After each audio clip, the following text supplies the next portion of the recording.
अगर आप लोगों को भी समझ नहीं आ रहा कि आखिर इस वीडियो में हो क्या रहा है तो हमारे साथ बने रहें, क्योंकि मैं अगले कुछ मिनटों में आपको इसके बारे में बताने जा रहा हूँ। लेकिन उससे पहले जो हमारे इस चैनल पर न्यू है वो अभी सब्सक्राइब का बटन दबा दें, क्योंकि मैं इस चैनल पर ऐसी ही ट्रेंडिंग और मिस्टिकल टॉपिक्स पर वीडियो बनाता रहता हूँ जो कि आप लोगों की मालूमात में काफी इजाफा कर सकती हैं। सो चलिए जानते हैं हक्का माओरी के बारे में।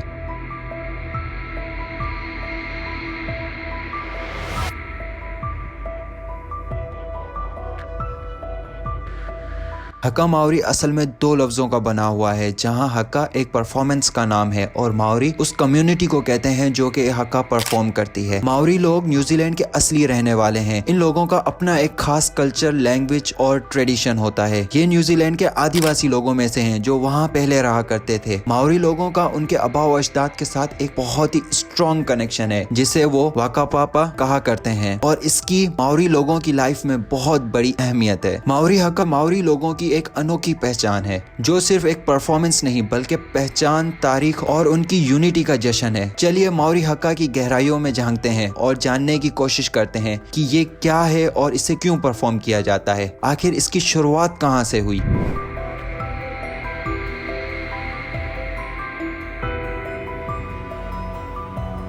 माओरी हक्का की इब्तिदा माओरी वॉरियर्स के जमाने में हुई, जब वो जंगलों में दुश्मनों के साथ मुकाबला करने से पहले इसे परफॉर्म किया करते थे।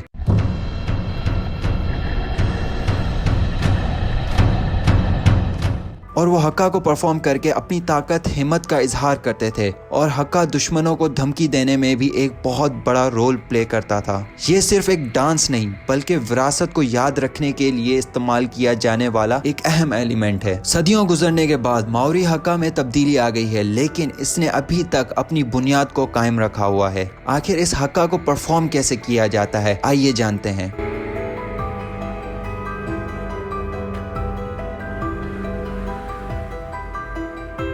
हक्का परफॉर्म करते वक्त लोग जोर जोर से एक साथ बहुत ही तेज और रिदमिक साउंड निकालते हैं, और साथ ही साथ अपने पैरों को जोर जोर से जमीन पर मारते हैं और बहुत ही एनर्जेटिक और एग्रेसिव फेशियल एक्सप्रेशन जाहिर करते हैं। जब ये सब कुछ एक साथ परफॉर्म किया जाता है तो उसे माओरी हक्का कहा जाता है। हक्का के दौरान की गई हर हरकत, हर नगमा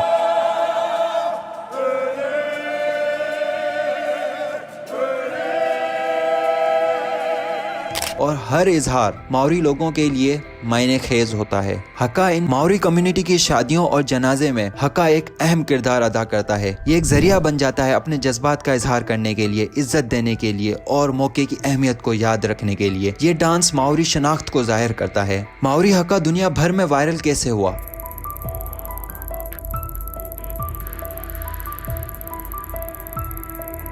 इसकी दुनिया भर में पहचान इस कदर बढ़ गई है कि न्यूजीलैंड की कौमी रुगबाई टीम ऑल ब्लैक्स ने अपने खेल से पहले इसे परफॉर्म किया था, और तब से इसने दुनिया भर में अपनी पहचान बना ली है। जिसे रुगबाई स्पोर्ट का नहीं पता तो मैं उन्हें बताता हूँ। रुगबाई एक ऐसा स्पोर्ट है जिसमें एक ओवल बॉल को उठाकर प्लेयर्स गोल की तरफ भागते हैं। आप इसे ऐसे समझ सकते हैं कि रुगबाई अमेरिकन फुटबॉल और सोकर का एक फ्यूजन है। ऑल ब्लैक्स की यह हक्का परफॉर्मेंस के बाद ये साबित होता है कि माओरी तहजीब दुनिया भर में मकबूल है। ये न्यूजीलैंड की विरासत की एक अहम निशानी है जिसे दुनिया भर के लोग देखना पसंद करते हैं, और न्यूजीलैंड पार्लियामेंट की एमपी ने भी इसी हक्का माओरी को परफॉर्म किया था, जो कि सोशल मीडिया पर काफी वायरल हुआ। हक्का जो पहले एक मुकद्दस रस्म थी अब एक तहजीब का हिस्सा बन चुकी है। अब अगर आप आज के बाद कहीं भी सोशल मीडिया पर ऐसी कोई परफॉर्मेंस को देखें तो समझ जाइएगा कि ये हक्का माओरी परफॉर्म किया जा रहा है, और ये न्यूजीलैंड में रहने वाली माओरी कम्युनिटी की एक तहजीब है। और अगर आपको हमारी आज की वीडियो पसंद आई है तो इस वीडियो को लाइक करना मत भूलिएगा और इसे अपने दोस्तों के साथ जरूर शेयर कीजिएगा ताकि उनकी मालूमात में भी इजाफा हो। और आपसे मिलता हूं मैं मेरी नेक्स्ट वीडियो में, तब तक के लिए अल्लाह हाफिज।